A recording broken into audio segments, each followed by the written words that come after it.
तो ये है part two of 7 monologues, 7 actors, and waiting for everyone to join in, and waiting for our actors to join.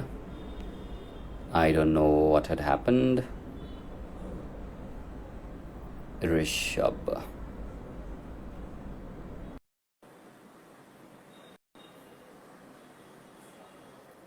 Mrunalini.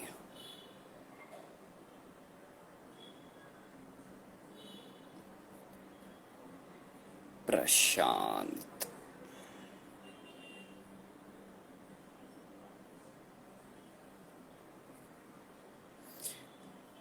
Okay, Rishabh, Prashant, Mrinalini. Sorry guys, internet का ऐसा कुछ scene है कि शायद इस यहाँ पे कुछ कमज़ोर है internet.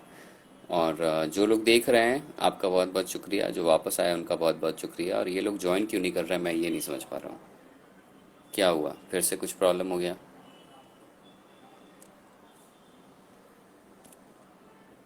What's the issue, guys?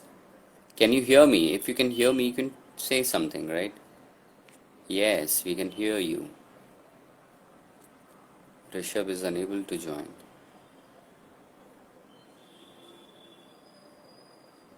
I have no idea why.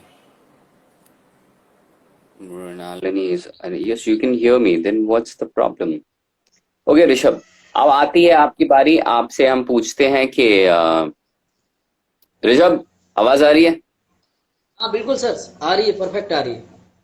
Okay. So character क्या है, नाम क्या है? आपको सब इमेजिनेशन वाला बताना है, नकली बताना, असली मत बताना. तो क्या जी नाम है सर। आपका? आपका मेरे नाम क्या है? किरदार का नाम है रिंकू। रिंकू। हाँ, अब रिंकू बन जाइए आप. रिंकू जी, आपकी उम्र क्या है? जी 33 साल। 33 साल. और करते क्या हैं साहब? जी मैं पढ़ाता हूँ, टीचर हूँ। क्या पढ़ाते हैं? जी मैं हिंदी का टीचर हूँ। हिंदी के टीचर हैं. और क्या हॉबी क्या है आपके? मेरी हॉबी है कि मुझे बाहर घूमना बहुत पसंद है और बच्चों की केयर करना मेरी एक बड़ी अच्छी आदत और है। खाने में क्या पसंद है? खाने में मुझे छोले भटूरे बहुत पसंद है। वो छोले भटूरे तो हमें भी पसंद हैं. और आप वेजिटेरियन है या नॉन वेजिटेरियन? मैं वेजिटेरियन हूँ। सुबह कितने बजे उठते हैं? सुबह मैं 8 बजे उठता हूँ। और रात को कितने बजे सोते हैं? मैं लगभग 1 बजे सोता हूँ। वो. और टीवी देखते हैं? नहीं, टीवी बिल्कुल नहीं देखता। और मोबाइल फोन? मोबाइल फ़ोन पूरे दिन देखता हूँ, रात में भी देखता हूँ। इंस्टाग्राम वगैरह में लगे रहते हैं? बिल्कुल। ओके, आज क्या कहानी सुनाने जा रहे हैं आप? आज मैं अपने लाइफ का एक इंसिडेंट सुनाना चाहता हूँ, जब मेरी लाइफ में हाँ, जो उतार चलिए चढ़ाव सुनाइए. आए बचपन से। हाँ, हम सुन रहे हैं. मैं घर का सबसे लाडला बेटा था, माँ पापा का अकेला बेटा। स्कूल में टीचर की जॉब करता था, माँ पापा के साथ बहुत खुश था।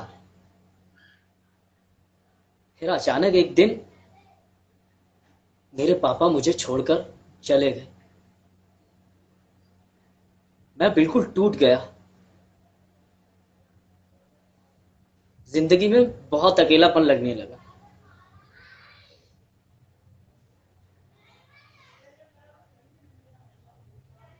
मेरी माँ और मुझसे मेरे रिश्तेदारों ने भी बहुत दूरी बना ली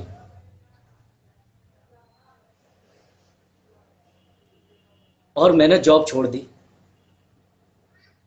और माँ के साथ रहने लग गया, क्योंकि मैं नहीं चाहता था कि मेरी माँ घर में अकेली रहे। फिर कुछ दिन बाद आर्थिक तंगी की वजह से मैंने फिर जॉब ज्वाइन कर ली, क्योंकि घर की सारी जिम्मेदारियां मेरे अकेले के ऊपर थी। जो प्यार करते थे वो भी छोड़कर चले गए। इसलिए अब मैं किसी पर भरोसा करता ही नहीं हूं, ना मैं किसी पर विश्वास करूंगा। मैं अपनी लाइफ में छोटी छोटी खुशियां ढूंढता हूं और मुझे वो मिल भी जाती हैं। मैं बहुत खुश हूं अपनी लाइफ में। बस अब मेरी एक चाहत है कि एक गवर्नमेंट जॉब मिल जाए तो मैं और मेरी माँ बहुत खुश रहेंगे। अगर जॉब मिल गई तो मैं और मेरी माँ इन मतलबी लोगों से बहुत दूर चले जाएंगे। Thank you. हो गया सर।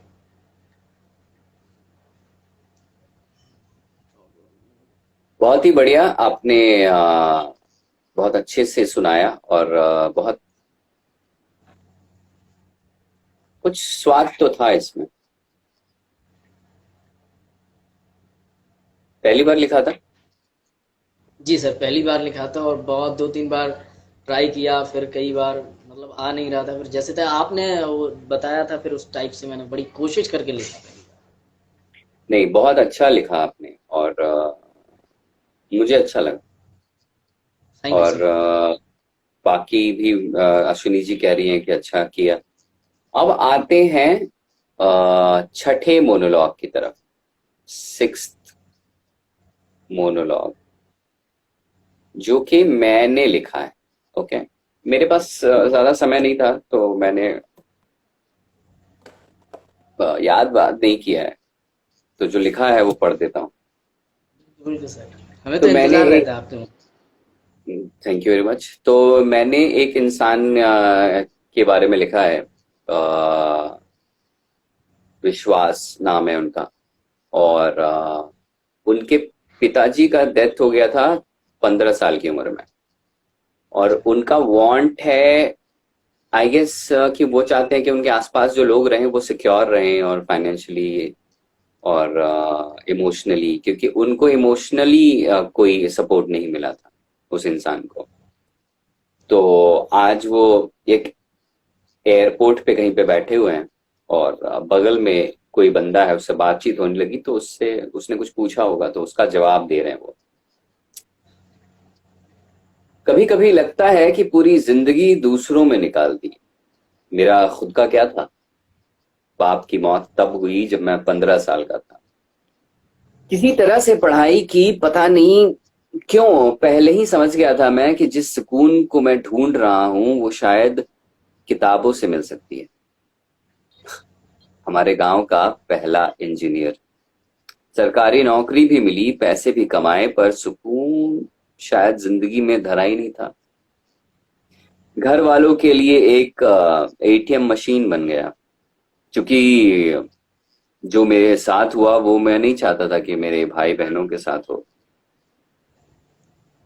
तो जब भी उन्हें पैसों की जरूरत होती थी तो मैं दे देता था, पर शायद वो मुझ पर निर्भर हो गए और मुझे एहसास हुआ कि मुझे शायद कुछ दूरी बना लेनी चाहिए ताकि वो कुछ करने की कोशिश करें। पर मैं तो जैसे दुश्मन बन गया उनका। होता है ना, अगर बैंक अकाउंट ब्लॉक हो जाए तो बैंक पे गुस्सा तो आता ही है, पर तब भी कभी इमरजेंसी हो या शादी हो तो पैसे लेने आ जाते थे और मैं दे भी देता था। शायद मैं समझ नहीं सका, पैसे लोगों को खुद ही कमाने चाहिए। पता है, इंसान बिजी रहता है। शादी जिससे हुई वो शायद कुछ और ही सपने लेके आई थी। मेरी नौकरी कि मैं जितने में कमाता था वो उसके लिए कम पड़ते थे। उदाहरण दिया करती थी मेरे दोस्तों के, जो बड़ी बड़ी गाड़ियों में घूमते थे, पर मैंने उसे नजरअंदाज करने की आदत डाल दी। शायद इसलिए मैं यहाँ बैठा हूँ और मेरे दोस्त जेल में।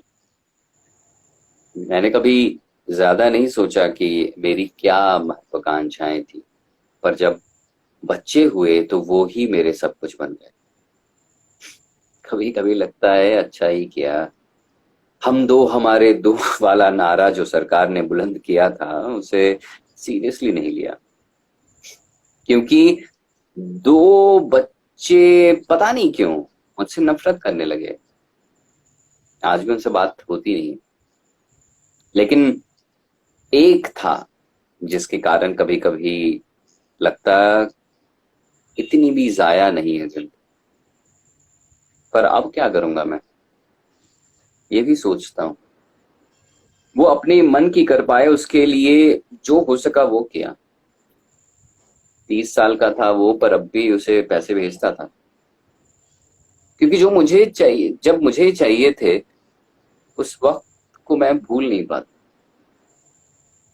मैं हमेशा सोचता था कि पैसों की कमी हर किसी को होनी चाहिए, उसे महसूस करनी चाहिए, पूरे दुनिया की सच्चाई सामने आ जाती। ये मैं दूसरों के लिए सोचता था और अपने बेटे के लिए उसे कभी महसूस नहीं होने दिया। और शायद जिंदगी कोई मैथमेटिकल फॉर्मूला तो है नहीं, क्योंकि देखो, जिसे सब कुछ दिया, पैसे, प्यार, वो अपने सुसाइड नोट में ये लिख के मर गया कि आप नहीं समझ पाएंगे कि मैं क्या महसूस करता हूं।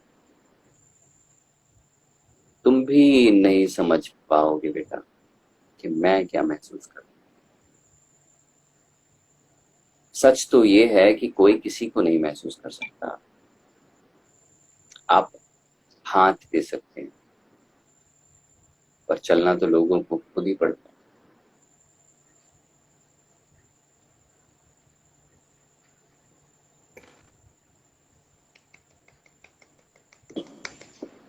Sixth monologue done. अब आती है बारी आखिरी मोनोलॉग की। अब वो इंसान जो है, वो अभी लाइव के टाइम पे गायब हो गया है। तो दोस्तों, ये भी होता है जब आप शोज करते हैं तो लोग गायब हो जाते हैं, just in time, when you need them the most. तो क्या किया जाए? जब बोला है कि 7 मोनोलॉग्स हम परफॉर्म करने वाले हैं, एक्टर्स तो प्रॉमिस नहीं कर पाए, 2-3 तो मैंने खुद ही किया था, तो 7वां कहाँ से लेके आऊं मैं?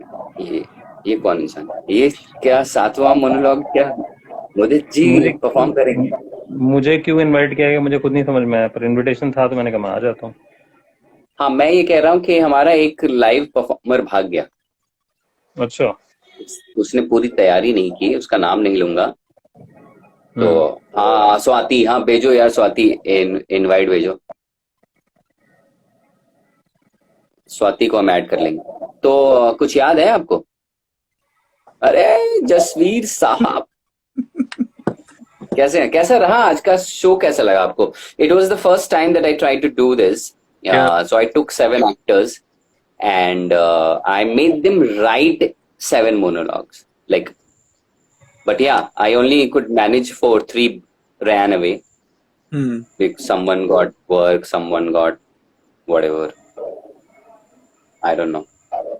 But I liked it. थोड़ा सा impromptu लगा और अच्छा लगा कि एक्टर खुद लिखा है। It was a nice exercise, and I really like doing this. So maybe I'll try and do this every month. I'll work with 7 actors, and but now I'll spread it over the month. Now it's not in 7 days. तो उनको time भी मिलेगा उस बारे में सोचने का। लेकिन कभी कभी ये लगता है कि ऐसा ना हो कि वो उसको एक्स्ट्रा टाइम समझ लें, Right. और काम ही नहीं करें, तो बड़ा अजीब सा माहौल है। पर you guys enjoyed it, right? Yeah. I mean, it's good. You can Good say that today was a success. Yeah. Thank you for that. और मुदित जी, आपने देखा? क्या ओपिनियन मैं है पूरा नहीं देखा, बीच में कुछ आई थिंक कुछ टेक्निकल डिफिकल्टी हो गई थी या कुछ तो हुआ था। हाँ, तो हमने वो नया फिर से शुरू किया। ये टेक्निकल तो पता हाँ, तो नहीं यार क्या। मैं थोड़ा लेट फिर वो ज्वाइन, जब दोबारा शुरू किया तो मैंने लेट ज्वाइन किया, तो एक मोनोलॉग मेरे से मिस हो गया, 1 या 2 मोनोलॉग मिस हो गए शायद। हाँ, स्वाति कह रही है, अश्विनी जी स्वाति कह रही पढ़ना चाह रही है, तो स्वाति को ले लीजिए आप। इनफैक्ट स्वाति के पास हाँ, मैं कोशिश कर रहा हूँ, वो हो नहीं पा रहा है। अच्छा, one of us has to drop out, right? No, there has to be 4 people ना। Okay. हाँ, तो 4 हैं ऑलरेडी। 4 ऑलरेडी कहाँ है 4? मुझे क्यों नहीं दिख रहा है 4? नहीं है, 4 हैं, इसीलिए नहीं हो पा रहा है। स्वाति को आप मैं एटलीस्ट जा नहीं रहा कर हूँ, पा रहा मैं हूँ, जा मैं रहा अच्छा, ड्रॉप तो कर जो देता हूँ। चौथा बंदा है जिसको मैंने देख नहीं, हाँ जाओ जाओ, दिख ही नहीं रहा है ये बंदा मुझे। ओके। तो I would like to thank all the actors जिन लोगों ने ये टाइम दिया और परफॉर्म किया और मेहनत किया, खुद से लिखा, बहुत लोगों ने पहली बार लिखा, so it was a great experience for me and them. And I think we're innovating because every Sunday that we have to do it, you can't just get a story and just uh, read it every time. You need to do different things, like the Navaras thing that we are doing. Hi, Swati. And this now, a new thing. And then we are trying. अरे जनाब, कैसे हैं आप? नितिन मैं अच्छा भाई, हूँ, मैं अच्छा हूँ। आप परफॉर्म करने वाले क्या हमारे लिए? अरे नहीं नहीं, मैं तो यार देख रहा था, मैंने कहा अटक गए तुम तो मैं मदद कर तो पहले ऐसे ही लिख दिया था। बाकी ऐसा कुछ नहीं अच्छा, तो मुझे लगा कि आप स्वाति के वो फोन से देख रहे थे, लगता है। हाँ, मैं स्वाति के फोन से स्वाति देख रही थी तो मैं बीच में जाके मैंने कहा देखूं क्या कर रहे हो। अच्छा, हाँ, तो तो आई हमारे ज्वाइन साथ, मिडिल ऑफ द कॉन्वर्सेशन। हाँ, तो प्रॉब्लम क्या हुआ कि एक एक्टर भाग गया, हाँ हाँ तो हाँ हाँ हाँ। उसकी तैयारी नहीं होगी या जो भी होता है ना कभी कभी, तो हम क्या ही करें। कोई बात नहीं, तो आप कुछ पढ़ दीजिए, आप पढ़ने वाले थे तो हमारा 7वां मोनोलॉग हो जाएगा और हम अपना कहते हैं ना, वादा पूरा कर देंगे। फिर मैं बात करते हैं। दो मिनट दे, मैं अभी देखता, मैं निकालता हूँ। हाँ, 2 मिनट। कितना ड्यूरेशन चाहिए तुम्हें? मैक्सिमम 5 मिनट्स, उससे ज्यादा नहीं। ओके, ठीक है, 2 मिनट दे। आप तब तक ढूंढिए और हम तब तक जसवीर से बात करते हैं। तो जसवीर, हाँ हाँ, बात। हमने एक और चीज इनोवेट की है। क्या नाम है उसका? एक्टर मीट्स ऑथर, ऐसा कुछ है। Yep, actor meets author और author meets actor.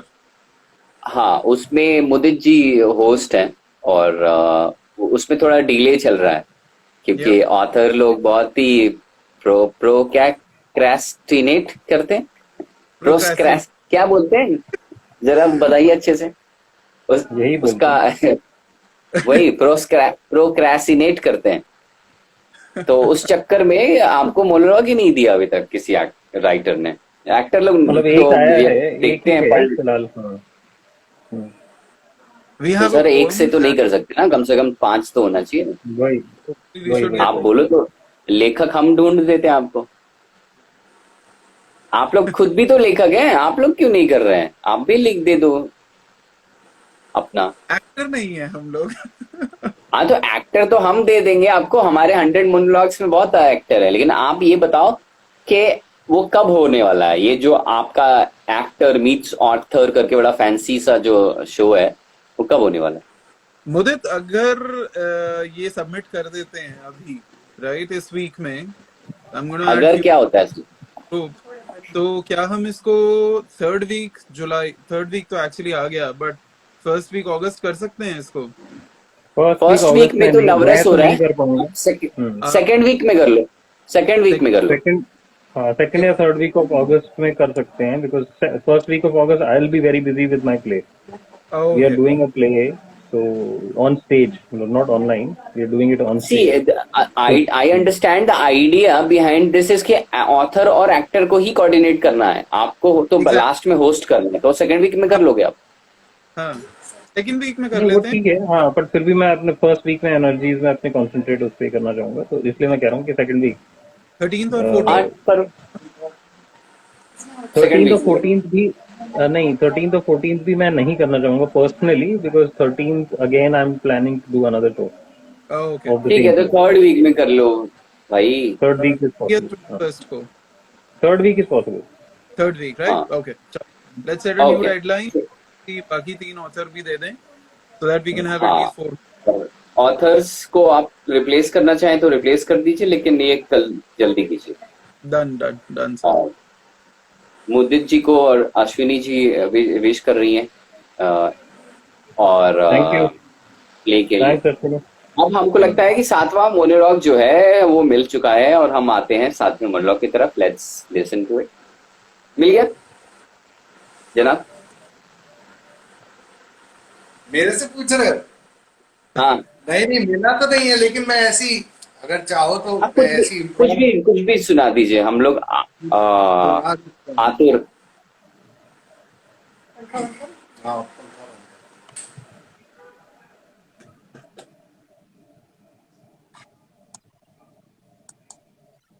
आदमी की जिज्ञासा और आदमी की एक्सपेरिमेंट लाइफ में कभी खत्म नहीं होती। एक फेलियर आदमी सबसे बड़ा इनोवेटर होता है, जिसे कह सकते हैं कि a person who hasn't achieved anything is the one who can create a lot of things in life. तो ऐसे ही थे मेरे पिताजी। कभी नौकरी से खफा हो जाते या नौकरी उनसे खफा हो जाती तो छोड़ छाड़ के अपने घर आ जाते और उस उधेड़-बुन में लगे रहते कि अब नया करना क्या है। तो ऐसे ही एक बार जब नौकरी छोड़ के आए तो उन्होंने तय किया कि इस बार इलेक्ट्रिकल की दुकान खोली जाएगी, क्योंकि इलेक्ट्रिकल से उनका रिलेशनशिप था थोड़ा। तो उन्होंने एक जो स्टडी टेबल थी उसका ट्रांसफॉर्मेशन करके वहां पे क्लास पेज सॉरी ये सब रखा गया और फिर तय हुआ कि कल से इलेक्ट्रिकल की दुकान हमारे आंगन में खुलेगी। तो अब ये सारा कुछ तय होने के बाद बात ये आई कि भाई लोगों को पता कैसे चलेगा, तो उसके लिए पैम्फलेट छपवाने चाहिए। तो अब कुछ जो थोड़ा बहुत पैसा था उससे पैम्फलेट छपे। पैम्फलेट छपने के बाद ये तय हुआ कि भाई इसे अखबारों में बांटा जाए। अब सुबह सवेरे जब आदमी बिना पैसे लिए पहुंच जाता है कि ये अखबार में बांटा जाए तो पता चलता है कि भाई 500 रुपए लगेंगे 1000 पैम्फलेट बंटवाने के। अब पैसे नहीं तो फिर ये तय हुआ कि चलो भाई खुद ही घर घर जाके बांट दिए जाएं, एटलीस्ट पता चल जाए जितने आस पड़ोस के लोग हैं। शहर भर के लोग नहीं आएंगे तो ना सही, तो आस पड़ोस में बांटे गए। एक दिन गुजरा, दो दिन गुजरे, कोई आया नहीं, बस ऐसी बधाई देने आए लोग कि चलिए आपने बहुत अच्छा काम किया। आप दुकान की जरूरत भी थी, एक इलेक्ट्रिशियन की भी जरूरत थी यहाँ पे। तो इलेक्ट्रिशियन थे जो पिताजी थे उनके दोस्त, वो इलेक्ट्रिशियन थे। तो अब पहला इंस्ट्रूमेंट जो जो खराब चीज आई उस सीजन में वो थी मोटर, इसकी कूलर की मोटर जो थी वो पहली खराब चीज आई।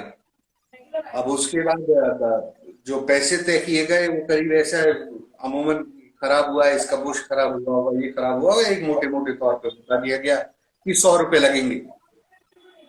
अब जब दिखाया गया उस आदमी को बुलाया, मैकेनिक को बुलाया, तब पता चला कि इसमें 100 रुपए से ज्यादा लगेंगे, 150 रुपए लगेंगे। अब चूंकि आदमी ईमानदार भी होता है और खुददार आदमी ज्यादातर, तो ये कहता है कि भाई नहीं, अब इसमें इतने में ही करके देना है, चाहे भले जेब से पैसा लग जाए। तो आप 100 के 150 रुपए अपनी जेब से लगा के उसे कर देते।